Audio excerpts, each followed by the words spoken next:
It's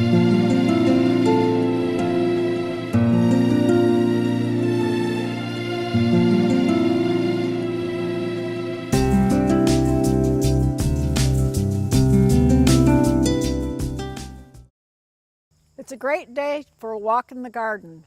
I'm Liz Davey, and this is NCTV's gardening and also some cooking, gathering, preserving, all-around garden show. We're walking in the garden today. I'm in my herb garden at my home, and this is number 11, I believe, in this series of gardening shows. We followed the garden from when there was very little growing to the time of abundant harvest, which is right now. It's almost Labor Day, and we like to think fall is coming, but in reality, we have about 2 more months in the garden, so it really isn't here yet. There's a lot more gardening left to be done before we close down a lot of the outdoor activities.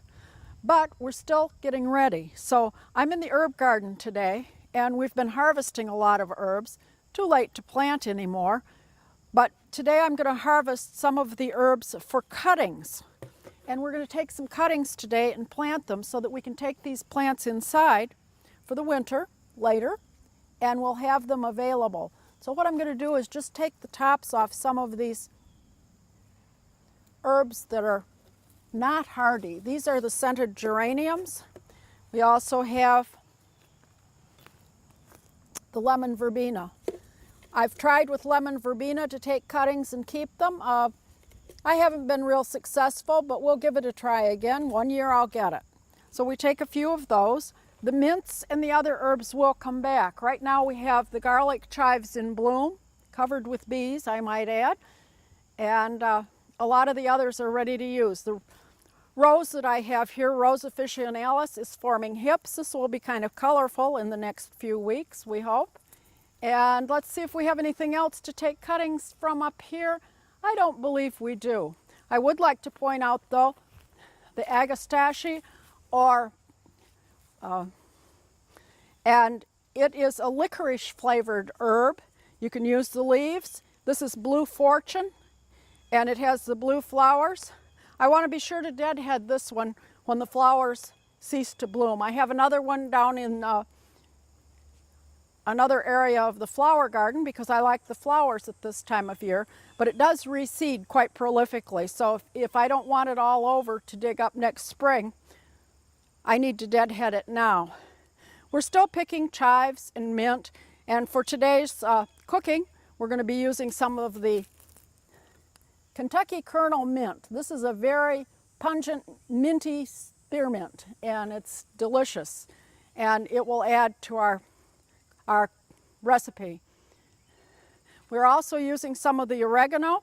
We can still be picking that. That's over here. And I have the Greek oregano, which has the nicest flavor, I think, for cooking, and I like to use it fresh.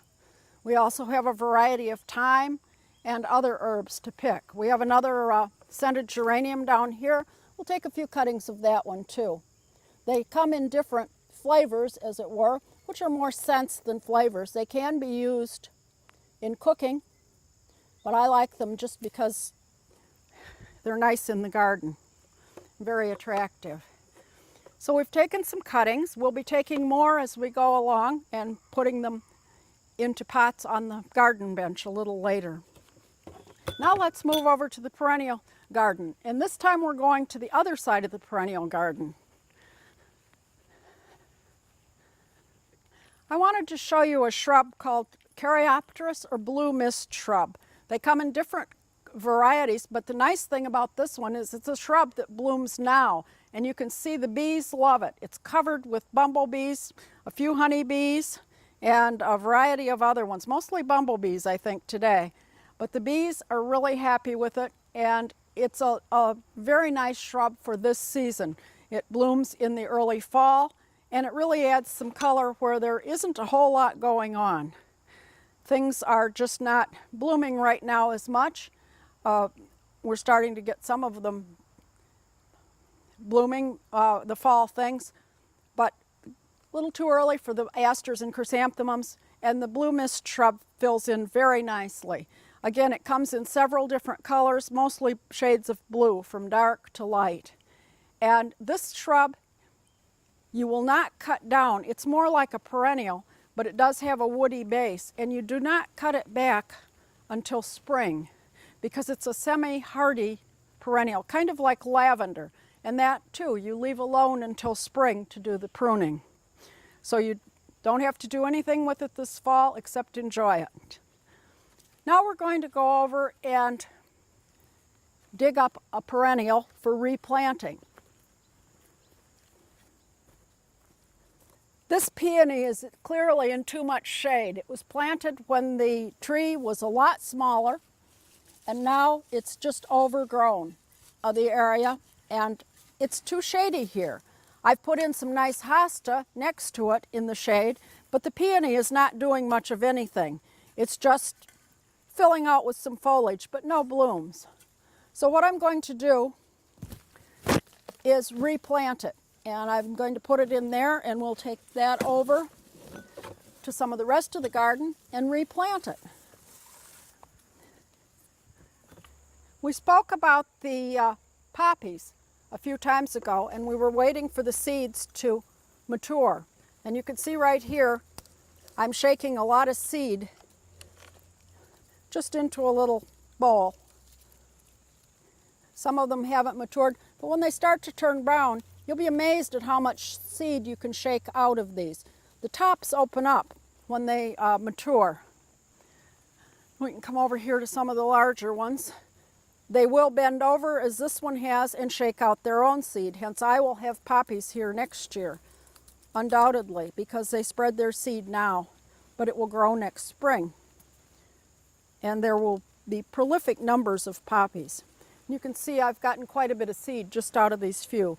Once I've gone through and gotten all the seed out of these, I'll pull them up and the rest of it will go in the compost. The seed will then be taken inside and dried. Just in the bowl, I'll just leave it on the counter and let them dry well, and then put it in a little plastic bag to save all winter. Again, they're kind of fun to shake out. And some of them hold a great deal of seed. All it takes is a little bit because each of them will grow a plant, and they're very tiny seeds.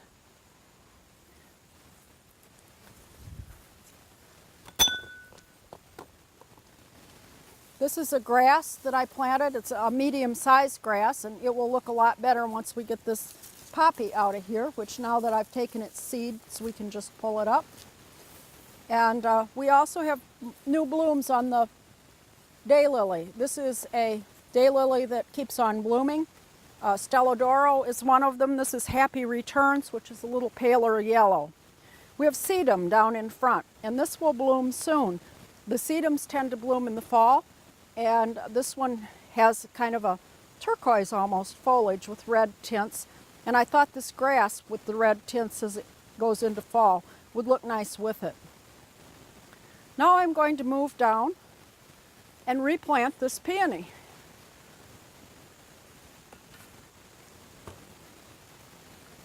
As we go, you'll see I've deadheaded a number of things. The chrysanthemums that we kept pinching all season are starting to put on some blooms. Sedums are getting ready to bloom, and the asters are putting on a lot of foliage. Thanks to keeping the mildew off of them, they look pretty good this year. The mildew spray that I used early in the season seems to have worked quite well. Some of the geraniums are starting to bloom again, the hardy geraniums. Other things have been cut down and cut back, and more will be cut back as the season progresses. Phlox, black-eyed Susans, Veronica, and even the rose are still adding a lot of color to the garden. But I have a few areas in here that could use a few more plants where I am. Some of them are annuals, some of them are perennials. I had annuals in this basket.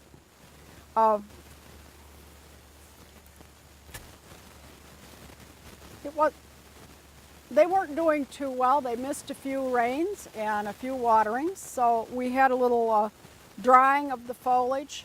They just had worn out. They bloomed themselves to death, basically. So now it's fall, and it's time to maybe put in one of the chrysanthemums from the garden center. And I've taken out the soil and the old plants, and I'll just put in a chrysanthemum and fill in around it with some compost.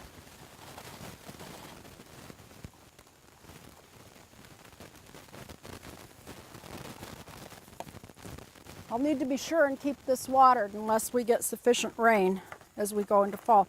Often as we get into the fall season, we get a little more rain, and that may keep this going a little longer. But any chrysanthemums that you buy now from the garden center, you pretty much have to consider them as annuals. They say they're hardy mums, and they are if you plant them in the spring, but they aren't available in the spring. Therefore, they aren't going to be hardy in our climate. Here, we'll just smooth that in, keep adding the compost. This holds quite a bit of moisture, so should be able to keep it going. We want to make sure we get it all the way up to the roots. If you buy them and plant them in the ground and they have root structures that are very compacted in the pot, you might want to break that up and spread it out a little. You'll have a better chance of keeping it till the next year if you cover it and take some precautions this fall. Sometimes they come back, but most of the time they can be considered just annuals, and it's difficult to keep them. But this will add some color to this end of the garden. Now to plant that peony. This is a nice sunny spot by the fence, and it should look good here.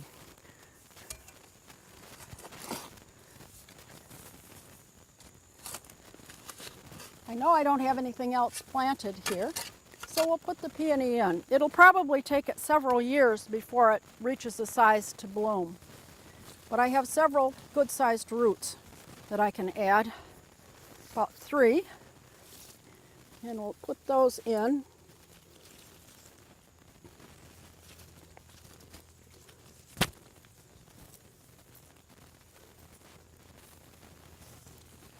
And again, I'll put a little of this compost in too to give it a nice start. The thing with peonies is that they need to have the eye, or the part where the root comes out, no more than 1 inch below the surface of the soil. If you have peonies that aren't blooming, there's a possibility that they were planted too deeply, and they can be dug up and replanted, though they really do not like to be moved or messed with. It's best if you can plant them in the right location, in the right first place, in the right fashion. But this one just wasn't doing anything, so we really had no option but to replant it. Another thing I'll plant now, and again, it's the season to plant perennials, starting now and through September. They need to have enough time before of killing frost to establish a good root structure. This is a butterfly weed, or Asclepias, which has orange flowers and attracts butterflies wonderfully. And this was grown by a friend of mine as a seedling, and I need to plant it now so that it will get some good growth in before fall. Move this out of the way for a minute. We're going to put it right here. This is an annual, which is the lemon verbena. It will no longer be here next year. So this will be a pretty good spot for this butterfly weed, which will, in future years, hopefully, bloom about now. We'll plant this one at the same depth it was, and be sure to keep it watered. Might be a good idea, since it's so small, to put in a marker too, so that I know where it is and don't dig it up in the spring thinking it's a weed. Anything you put in now, if you're not familiar with the location, mark the location with a stake or something so that you know where it is come spring. Let's water these things in. And again, having these three things together makes it easier for me to keep them watered this fall.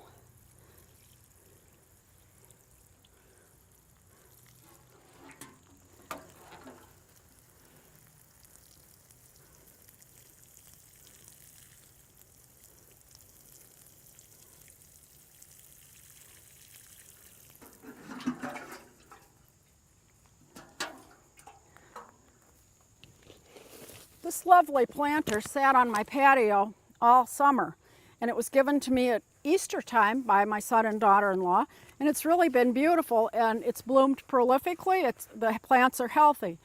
But according to the labels that came with them, and also my knowledge, there are in here 5 different perennial plants. Now, if I just left this out on the patio, they would be gone by next spring. So now's the time to pull this planter apart and plant those plants. I'm not going to do it right now, but I will just tip them out. There are also some violas in here that I can replant. This is Snow on the Mountain, and it is a very nice plant. Tends to be a little prolific. I may not even keep that one because I have a lot of plants in the garden already, and I really don't need anything that's just going to fill space for the most part and take over.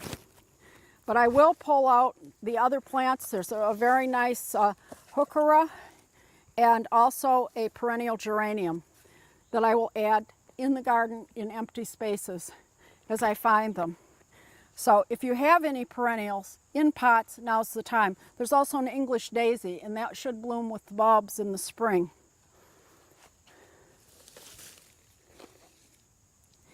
This is a butterfly weed, or buddleia, and it started out down at ground level because in the spring you cut them back all the way. It's attracting hummingbird moths, hummingbirds, and butterflies, as well as bees. We have a butterfly on it now and also a hummingbird moth, which I hope the camera can catch. Looks like a little hummingbird, but it's actually a moth, and kind of interesting to watch. There have also been some hummingbirds on this. In order to keep it going, I will deadhead it, cutting off spent blooms. Pretty easy to do. You can see where to cut them off, just at the base. And you'll often find that there are more coming where those blooms that you cut off were. We have a nice honeybee here too. It's really a lovely plant for this season. They come in pink, purple, and white. And they also come in different sizes. If you don't have room for a full-size butterfly bush, you may be able to fit in one of the smaller ones.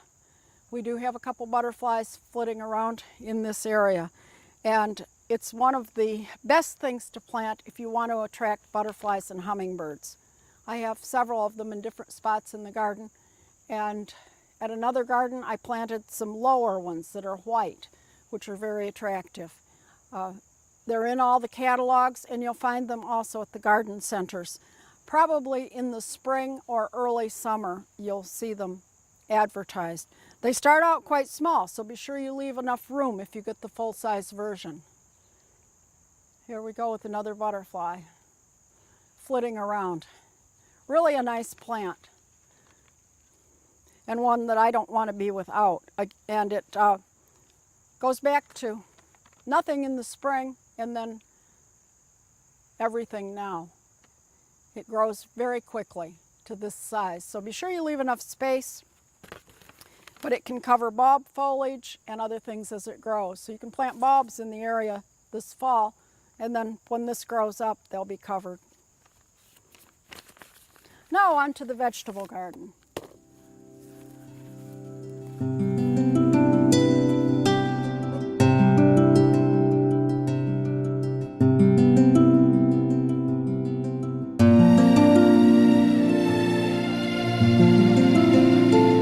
Okay, spinach that we planted last week, and some of it's starting to come up. But right now is a great harvest time for the garden. Today we're going to be using a lot of the things that are growing in the garden. Parsley, and again you just pick the stems of that. Very easy to pick. I have eggplants that are pretty much ready to be done. When they start to show a nice sheen, that means they're ready. And to pick an eggplant, you just cut them. Be very careful though, because up around the stem, they have some very sharp barbs, and you have to be careful not to get poked with them. We have other ones coming. Just pick them when you can. Put one of those in the basket. And they should form some new ones. The stems are a little tough, but we have some nice small eggplants that will be great fried up. Again, I have two kinds of parsley, and we're going to use some of each today. This is the broadleaf parsley, and the other one I picked was the curled parsley. Beets are still very definitely ready to pick. We can pick the yellow beets, which I like very much. Let's move the cuttings over a little bit. And we have some squash. Some of the winter squash has started to make squash. I thought I'd planted 3 winter squash. However, it seems that one of the winter squash was really a summer squash. So I have a little more summer squash down here. I have calendulas to pick for bouquets. These are edible flowers actually, and have been used in place of saffron in other times to color foods. Dill is plentiful and going to seed. When it goes to seed, we know we'll have volunteer dill for next year. My second planting of beans is in blossom. The first planting of beans is still producing a small crop. The lettuce that we planted most recently is also ready to use. The kale is ready to use. It's baby kale. I also have a few radishes and arugula, and the radishes are down here. They too are ready to pick. Raspberries I've been picking and picking and picking. I have nets over them, and I've been able to get about a quart every other day. Most of them go inside, but not all of them. They're really delicious, and they're a crop that I really enjoy. This late variety has been very, very good this year. We've seemed to have had enough rain at the right time to keep it going well. Tomatoes are starting to ripen up. When they come off easily, they're ready. We have some full-size ones and also some smaller ones. My peppers have been a disappointment this year, but I have been able to get a few frying peppers and jalapenos. I have more beets in this area. The Piracicaba, which was supposed to form nice small heads and then multiple heads, we're still waiting for. It hasn't done much of anything except make lovely big leaves. I have plenty of kale to use and also some carrots. And we probably need a fork to pick those to make sure that we get the whole carrot and not just the top. I'm still picking the perpetual spinach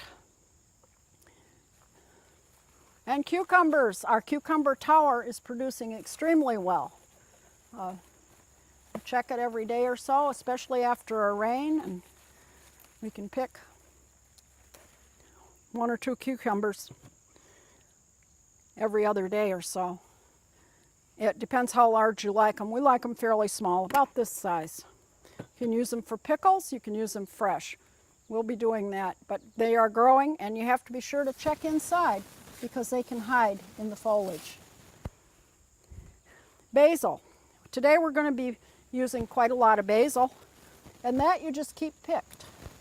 And if you keep picking it, it keeps growing and forming new leaves. And that's what you want it to do. I have some lemon basil down here and some opal basil, which is the dark colored one. This one is trying to go to seed, but I'm keeping it from going to seed by picking off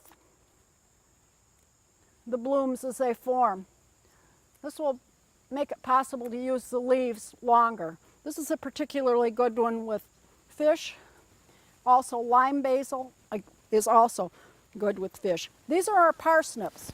They won't be ready for a while. We thinned them out early in the season, and we'll dig them after the first frost. They sweeten up at that point. I am getting a few heads of broccoli. It's starting to head up, and I'm hoping that it continues to form small heads and side shoots up until around Thanksgiving. Again, we have plenty of these small tomatoes, which are nice cut up in salads, or just eaten raw. Beans, again, are still, we're getting a few and there are blossoms on them. As long as you can keep the bean beetles off of them, they will continue. This type of dill is more for foliage than for the seed heads. It will form seed heads, but it's the foliage or dill weed that we will use in recipes. Again, very nice with fish. As I move up here, you'll see that my summer squash has a problem, and that problem is downy mildew. It's the white stuff that forms all over it. This year I'm trying something new that I read about on a garden site on the internet, and it's a milk spray. It's half milk and half water, and I'm just going to spray it. I actually sprayed a few leaves this morning to make sure the sprayer worked. And I'm just going to cover the leaves, and it seemed to work. What happens with downy mildew is the leaves are covered with this fungus on the top. They can no longer perform their photosynthesis for the plant, and they die. And so does the plant, ultimately. Well, we'd like to have a few more squash this year, so I'm going to try to keep this in check and see if the milk spray works.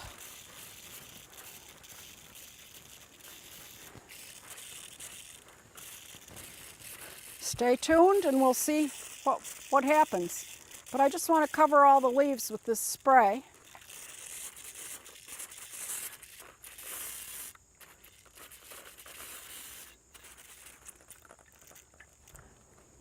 And this is a pump sprayer. Every once in a while you have to pump it up to get some pressure. I got this at a feed store. They tend to be a little better than the ones you get at Christmas tree shop, which clog regularly. I used to use those, but now I found these. Some areas are worse than others. Downy mildew is caused by a fungus, and it tends to grow when the temperature is warm and it's wet.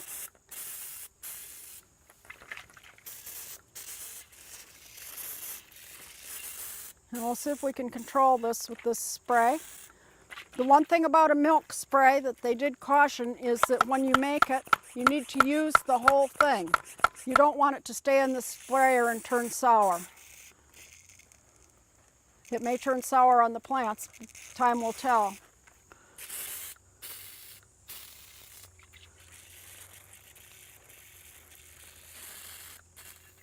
And we'll keep spraying this in regular intervals and see if it does help. Would be nice to have something that is not toxic to spray on the squash. Now it's time to go down and plant some cuttings, but first I want to take some more cuttings of some of the annual plants that I like to use in my containers. This container was filled almost entirely with plants that I saved from last year, and by taking cuttings. And what I'll do is cut off the tips of these. And this is a plectranthus. I have several different types of plectranthus in here. And this one has yet to bloom, but it will in a little while. But we'll still take some cuttings of it for next year. And we also have the Tradescantia. Now, this plant is hardy in its green form, but this purple form is not. And it really does add to a planter. So we'll take a few cuttings of that. I like to do at least 3 in a pot of each of the types. You don't always have the complete luck with them. But again, I don't want the ones that are blooming right now. I'm going to cut the blooms off of that one. I want just the tips of the foliage, and we want at least 1 or 2 leaves underneath. This roots quite easily. I think you could root that in water. Even if a piece falls off during the season and you stick it in the dirt, it tends to re-root. Again, in other pots I do have some geraniums, and we'll work with those as well. I don't think I have one of those particular geraniums in here, but we will do that. Cuttings. Actually, I have one over here.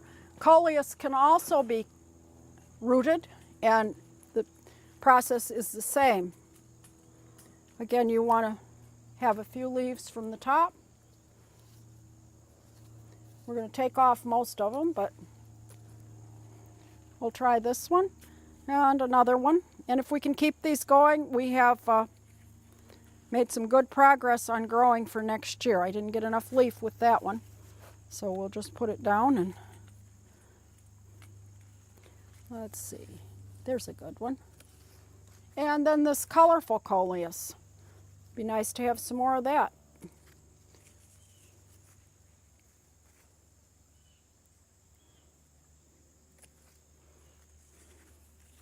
I'm going to actually pull some of the leaves off of these as we go. All right, that should get us started on cuttings. Now we'll come back to the potting bench to pot them up. All right, chrysanthemum season, we planted 1, but you'll see I have more. I got a larger one and put it in the bushel basket. I'm leaving them down here to kind of set them back a little bit. I don't really want to put them out yet. I'll put several out front, plant a couple in the flower gardens, and a few of them will go to friends. They had a good buy on them. They're starting to sell them now in all the stores, and it's time to at least get them, but keep them well watered before you plant them. This area of the garden I haven't shown before. I wasn't sure it was going to work. This is outside my regular garden, so it is possible that deer can get in. I've tried to do some deer spraying around the edges. But I planted a pumpkin. I actually planted it on the other side of the fence, and I'm getting a pumpkin over here. I planted this area quite late. I also had some tomato plants that I really didn't want to throw away. I didn't have room for them in the main garden, but they're growing here. And I also planted 4 hills of popcorn. And this is supposed to be butter-flavored popcorn. We'll see how that works out. It's forming ears further down where it gets more sun. And if it has more time, we'll see. But I think we'll have at least a few ears of popcorn to try this winter. We'll leave that on the plant unless the deer get it. We should have some popcorn. You'll see the silks forming, and this is where it pollinates with the top, which has a lot of pollen on it already. Get those bees over here and get them busy, and they'll pollinate where the silk is with the pollen from the tops of the popcorn. Again, we have a lot of cherry tomatoes in here. Those were the ones that were left, so we can enjoy those, and probably I will be drying some of those on a later show so that you can see how I preserve them for the winter. This is a rooting hormone powder, and you don't need to use it, but it usually helps your cuttings take hold.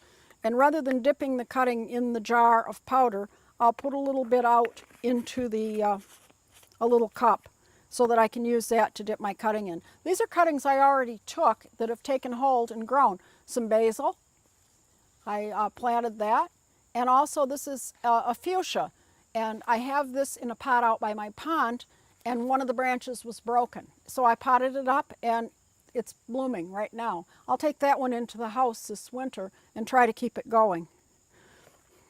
Back to our cuttings. I'm going to take off the bottom leaves of each of these plants. And you'll see there are some wounds on the side of the plant where you've taken off those 2 leaves. And I want to get some the rooting powder on it and shake it off. And then into each pot, I'll use a skewer pencil. Pencil works pretty well. And pop that in. And we'll repeat that with each of these. Now, if you have large leaves, you may need to break the leaf in half so that everything doesn't go to the leaves. It will form new leaves up top, but you don't want too much in the way of leaves. And you just continue in this fashion. I like to put about 3 in each pot. Later on, if they do take, and you'll know when they form roots, you can transfer them to other pots, individual pots. But again, we take off all but the uppermost leaves. Let's do that with this one, the Tradescantia. I think Purple Dragon it's called. And again, just dust it with the rooting powder. This one you don't even have to make a hole. It can go in by itself.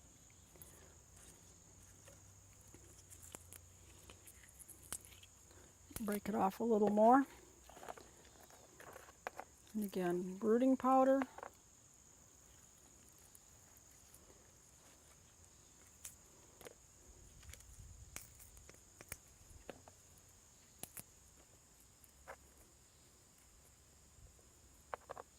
The new roots will come out of those leaf nodes where you took the leaves off. I'm going to keep these in the shade. These have, again, a large leaf that will take off.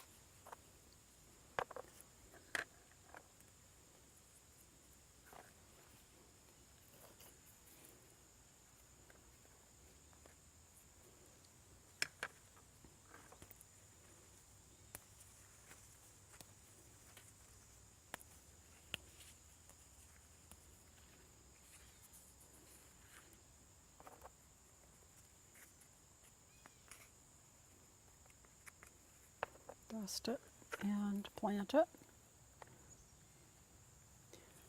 Not all of them will grow, but usually enough do grow that we have enough for our planters the next spring.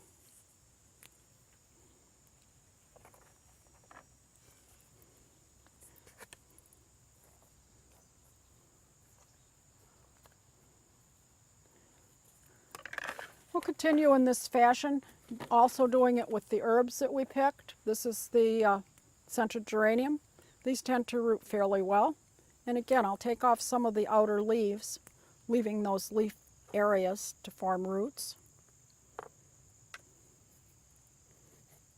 And pop them into the pot. I'll continue with that in that fashion with all the rest of the things that we picked for cuttings. I'll leave those out here. Have some dill that we didn't pick for cuttings. And come back and do that a little later. The other thing that you can do now is to repot houseplants. This is a house plant that will bloom this winter, but it's terribly overgrown, and I can see 3 or 4 different plants in this one. So what I want to do is, as carefully as I can, break it into pieces, and then we'll replant each piece with new potting soil and a clean pot.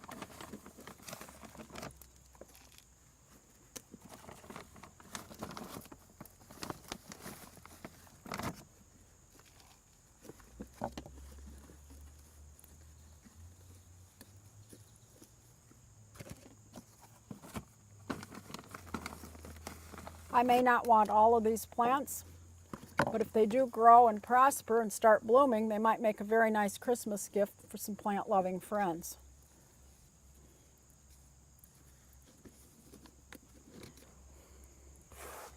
I'll repot the rest of these. We probably have 2 or 3 more plants, 2 I'd say, possibly 3 that we can get out of the same pot.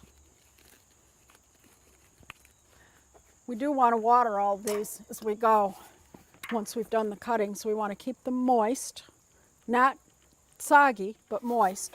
You see, I've got them set in a pan on a grate so that they won't collect water and rot. That's a danger with them. I probably will move these out to my garden shed so that we won't get any drenching rain that fills up my container. But I want to keep these all moist until it's time to bring them inside. And we'll probably leave these in the shade because it is a shade plant. And these will be in the semi-shade, not full sun, until they root. Now let's go back to the potting shed.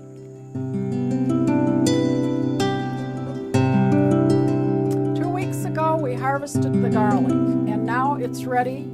It has cured and it's ready to bag up for the winter. And what I want to do, and I do have a container here for the scraps, is to brush it off. We want to leave the skins on for protection, but I do want to get as much dirt off as I can. And I'll clip the roots, not completely off, but back far enough for storage. I'll clip the roots on this one. And then I'm going to put it in a mesh bag. And you'll see that some of them are tight, and some of them have started to open. Now this garlic needs to be used rather quickly because it's getting ready to grow again.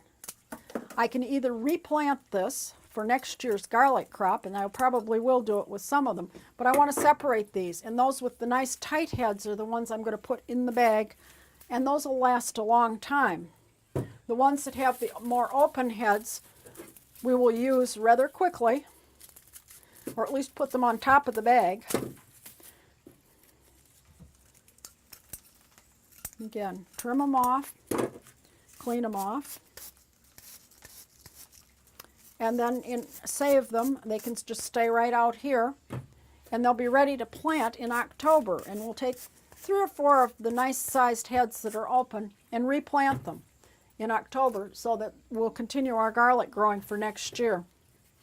Each head has 7, 8 cloves of garlic in it. So that will be 8 more plants next year. But I'll just keep throwing away the trash. Some of the heads are small, some are large. I'm clearing it off a little bit. It just helps when you go to bring it into the kitchen if it's not completely covered with dirt. And it also ensures that it's completely dry. We've had some nice dry days, but we'll keep the open heads separate from these nice tight heads. We probably picked it a little late, and that's why the heads started to open up. You don't wait until all of the foliage is brown. You start picking it when you still have a few leaves that are green, and some of these were brown.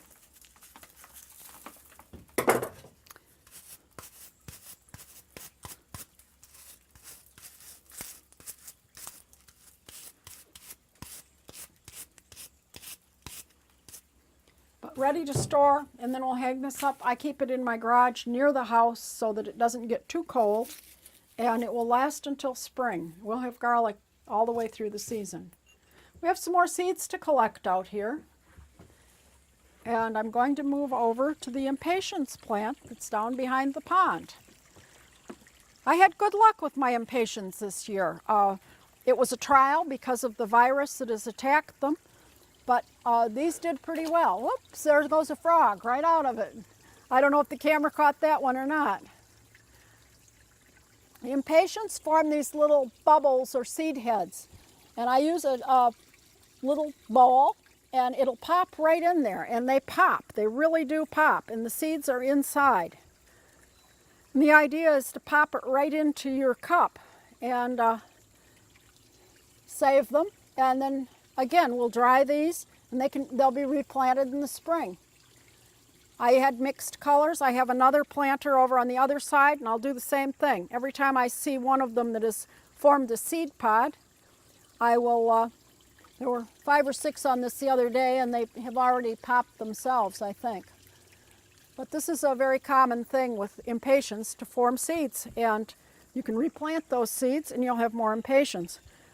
They may not be true to color if you pick just one color of impatiens. You may get a mix next year, but I have a mix anyway, so I don't mind if I get a mix. Again, I'll keep popping them and have a bowl full of seeds. I've already got probably 2 dozen seeds in my cup, and if each makes a plant, that's a lot of impatiens. I probably will only start a couple dozen. Again, I didn't grow them in the ground because of the virus that has attacked them, but so far they've been pretty good. I did use the fungicide on them early in the season, and so far so good with them. They have not succumbed. I had a problem with it about 3 years ago, and they indicated we shouldn't be growing impatiens anymore, at least not bedding.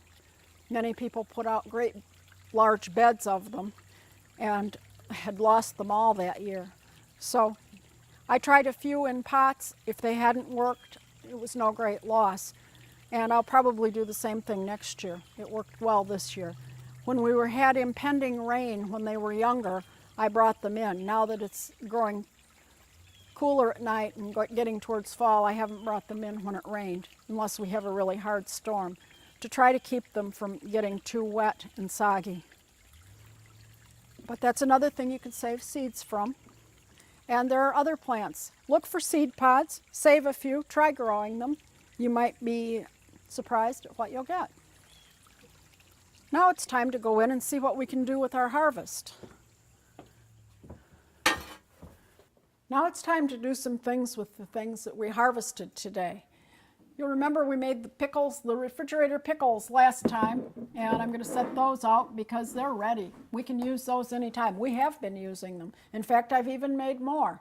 They've been really good. They're kind of pungent, and if you still have them in your refrigerator, you may want to pull the garlic anytime now and throw that away, because the garlic seems to continue to go into the pickles, and they can get very, very garlicky very fast. Today I'm going to make basil pesto, and this is the traditional pesto, and we're going to use 2 cloves of garlic. Again, a very garlicky dish. You can see why I grow a lot of garlic. We use quite a bit of it. It's supposed to be very good for you. And I'm going to grind the garlic just a little bit. Just chop it up in the processor.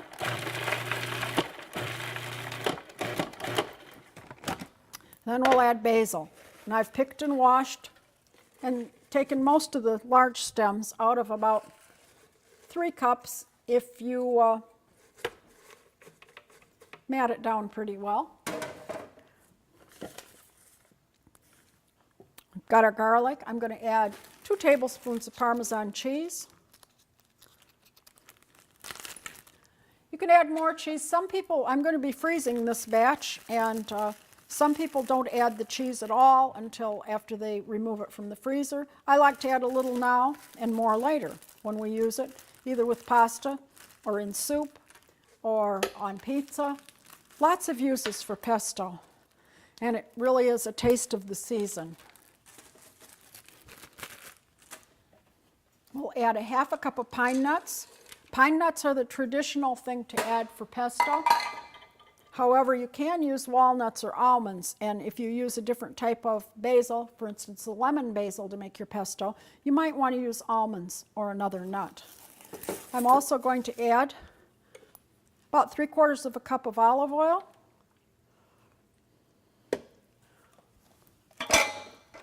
And again, you can, the amount of the ingredients varies from recipe to recipe. I think there are as many recipes for pesto as there are cooks, and but everybody has their own favorite. And then we'll just pulse this together.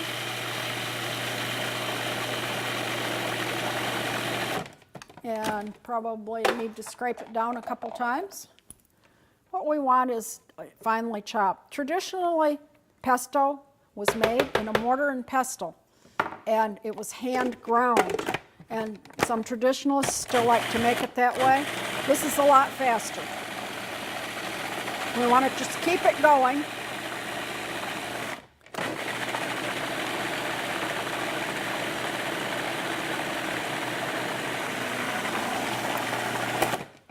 And again, I'll scrape it down a couple times before it's finished.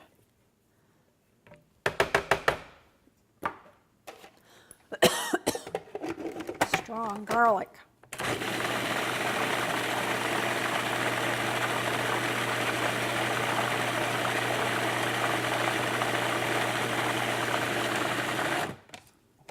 And there's our pesto. In order to freeze it, I'm going to use an ice cube tray. And this way I'll have little cubes of pesto to use throughout the season.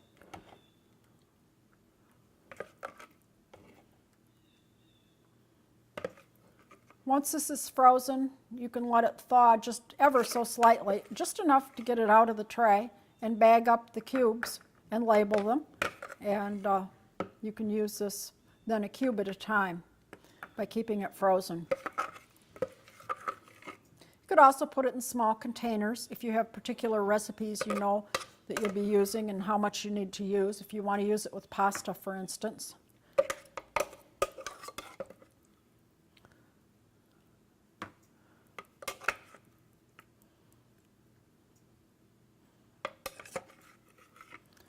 If you put it in the refrigerator to be used fresh, you'll want to either cover it with a thin coating of olive oil or lay plastic wrap right on top of it in order to keep it from turning dark. If it does turn dark, it's still okay to use.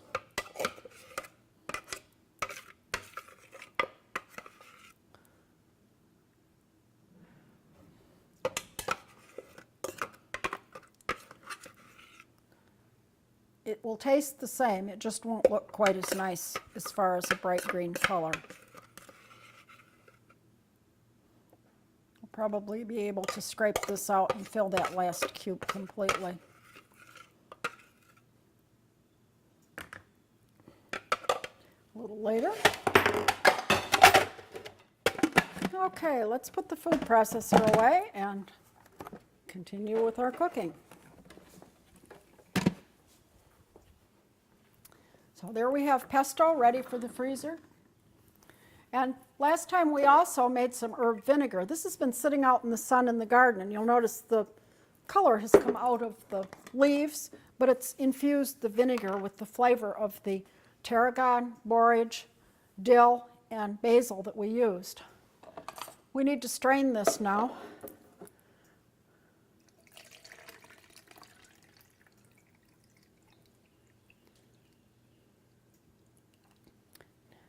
Get rid of the herbs that were in there.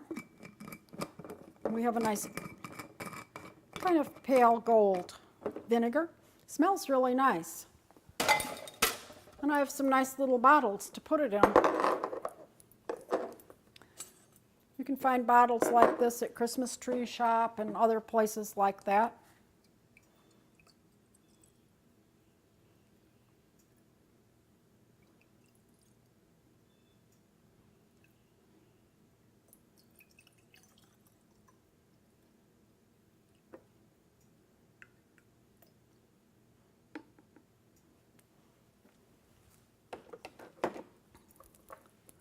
We'll cap it with the corks that came with the bottles. And then I've made some labels with my computer, just using address labels. I've called this Summer Memories Herbal Vinegar because it does have all the summer herbs in it.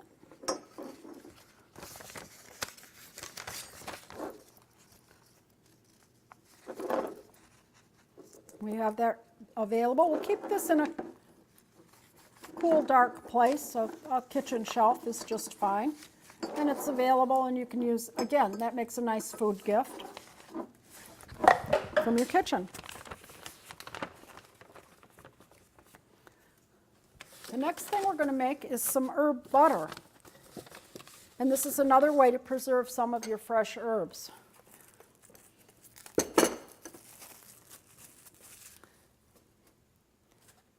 I have a half a cup of butter, which is softened. And to that, I want to add a teaspoon of lemon juice.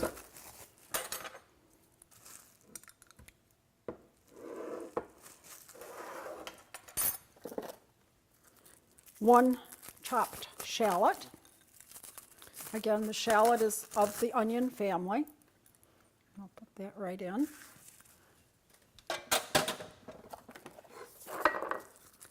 And then we'll add some parsley and some chives.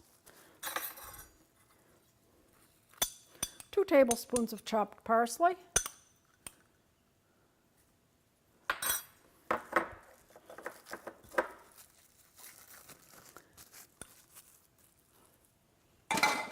1 tablespoon of chopped chives. And this is going to be a mustard butter, so I'll be adding some Dijon mustard as well. 1 tablespoon of the chopped chives.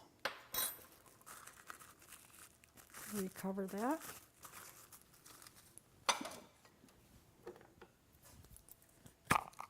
A couple grinds of fresh pepper. This will be a very nice mustard to use on grilled meats, to brush it on grilled meats as you're grilling them. And then we have 2 tablespoons of Dijon mustard, or thereabouts.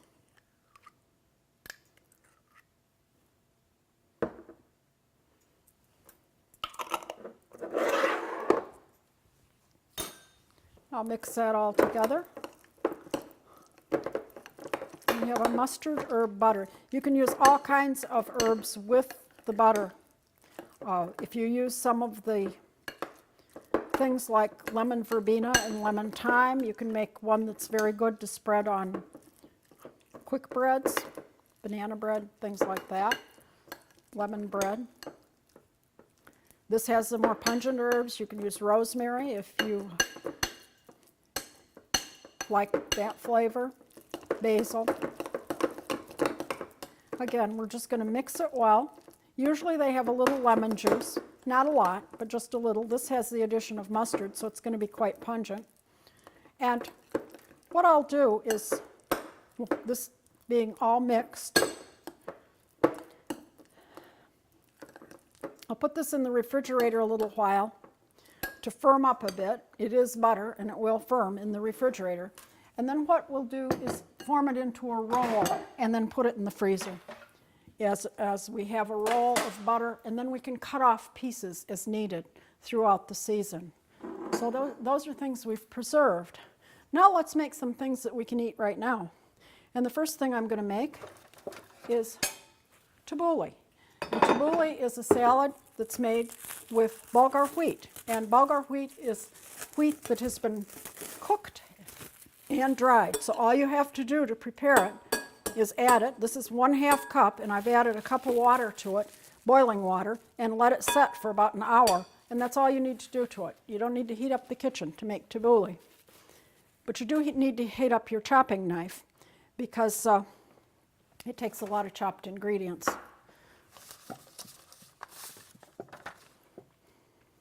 We're going to add chopped onion. And again, this is another recipe that there are many, many different recipes for it. Some cucumber, chopped, again, seeded and chopped.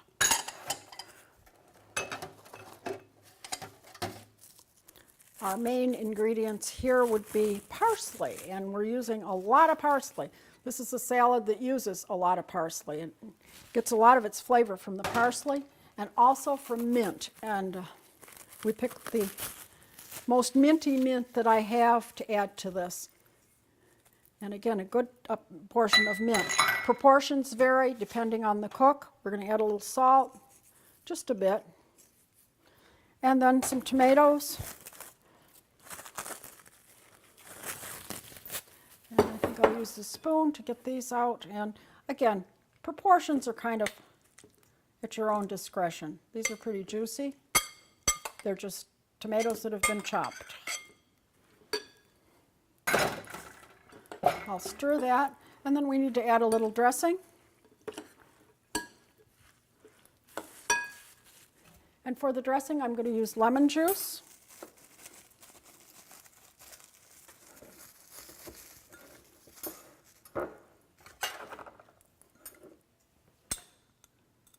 And since this is a half recipe, believe it or not, And so I need 1.5 tablespoons of lemon juice.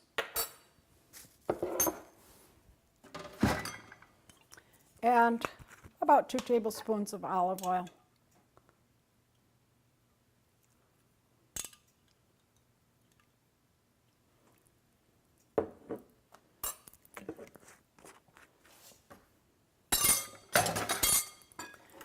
Stir this together, toss it together, and then we chill it. And it makes a great chilled salad as a side dish, very fresh flavor. This is a Middle Eastern dish. There are probably as many recipes for tabbouleh as there are Middle Eastern grandmothers. So there we have the tabbouleh. And the next thing I'm going to make is Greek salad. So we're going to stay in the Mediterranean area. Actually, tomatoes, basil, all of these things are Mediterranean type herbs. And I'm using some chopped lettuce as my base. And for this I've used sliced vegetables. And I've sliced cucumber. I use the food processor to do my slicing. I have the slicing blades that came with it. Speeds things up a lot.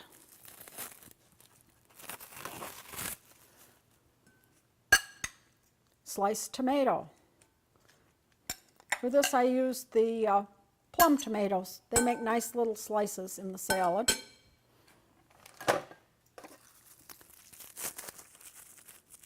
Chopped onion.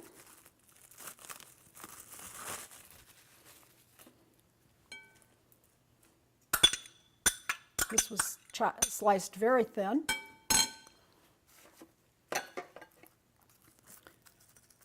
No Greek salad without Greek olives. Halved Greek olives. And again, another thing that the recipe varies according to your ingredients. And then we'll add feta cheese.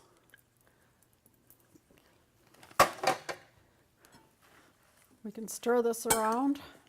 I'm not going to add the dressing yet because that needs to be added right before you serve the salad. You want to mix everything up well, and we'll keep this in the refrigerator until it's time to consume. So many different salads you can make in the summer. These are all ingredients that we picked out of the garden, and a taste of summer.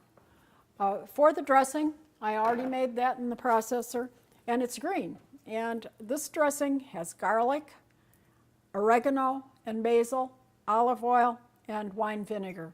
And we'll use this and sprinkle it on the salad when we serve it.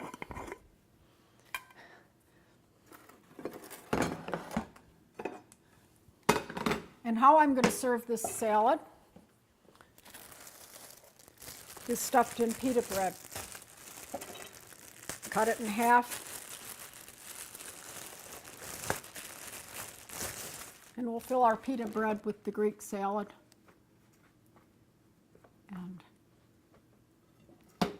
that will make a nice meal, actually, end of summer meal, midsummer. Now we need some dessert, and for that we're going to have cake. And move my cake stand up. And what I've baked is what's called a Blitz tart. We're hitting all the countries today. This is a German dessert. And Blitz means lightning in German, and supposedly means it was easy to prepare. And it really isn't bad at all. It's a thin cake layer. And then when you put the cake layer batter in the pan, you use the egg yolks in the cake. And the egg whites then are whipped and made into a meringue with sugar whipped in. That's spread on top of the batter before the cake is baked. It's sprinkled with almonds and cinnamon sugar. And the recipe makes 2 loaves, or 2 layers.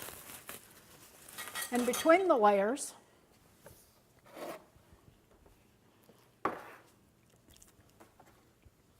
is a layer of custard. And this can be either homemade pastry cream, or you can use instant pudding if you're really into the Blitz part of it, to keep it quick. but I made just a partial recipe of a pastry cream to put in the middle. Spread that around. If you wish, you can add whipped cream to it. I decided not to at this point, but you can thin it with whipped cream. I'll spread that in the center. It's kind of a self-decorating cake. And then I'm going to add, from the berry patch, raspberries. A nice layer of raspberries.